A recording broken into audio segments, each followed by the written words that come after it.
જામનગરમાં દંપતી નોકરીએ ગયું, તસ્કરોએ લાખોની માલમત્તાની કરી ચોરી. જામનગરના ખોડિયાર કોલોની નજીક જૂની આરામ કોલોની વિસ્તારમાં ચોરીની ઘટના સામે આવી છે.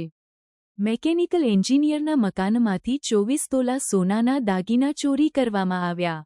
આ ચોરી થોડા દિવસે થઈ, જે સ્થાનિક નાગરિકો માટે ચિંતાજનક બાબત છે. પોલીસ દ્વારા તપાસ શરૂ કરવામાં આવી છે અને ડોગ સ્ક્વોડની પણ મદદ લેવામાં આવી. આ કેસમાં 6 લાખના સોનાના દાગીના ચોરી થયાની ફરિયાદ નોંધાઈ છે. પોલીસ સીસીટીવી ફૂટેજ, સ્થાનિક લોકોની માહિતી અને અન્ય પુરાવાઓના આધારે તપાસ કરી રહી છે. આ ચોરી જામનગરમાં વધતી ગુનાખોરી અંગે ચિંતાને વધારતી છે.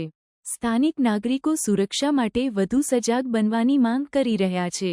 પોલીસ આ કેસમાં શંકાસ્પદ લોકોની પૂછપરછ કરી રહી છે અને તસ્કરોને ઝડપથી પકડવાની પ્રક્રિયા ચાલી રહી છે. આ કેસ સ્થાનિક તંત્ર માટે મહત્વપૂર્ણ પડકાર છે. પોલીસ આ કેસમાં વધુ તપાસ કરી રહી છે અને આગામી દિવસોમાં નવા ખુલાસાઓ થવાની શક્યતા છે.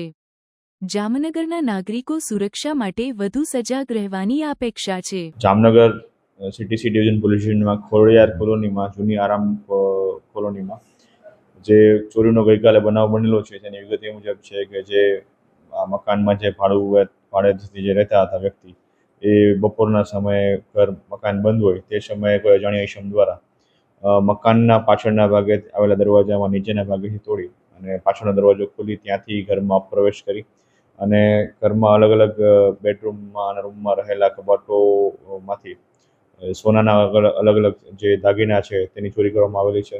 જે ચોરીમાં આશરે કુલ અલગ અલગ જ્વેલરી મળીને આશરે 24 તોલા સોનું અને જેની કિંમત 6,01,000 રૂપિયા જેટલી થાય છે એ બાબતના કુલ ચોરી થઈ છે.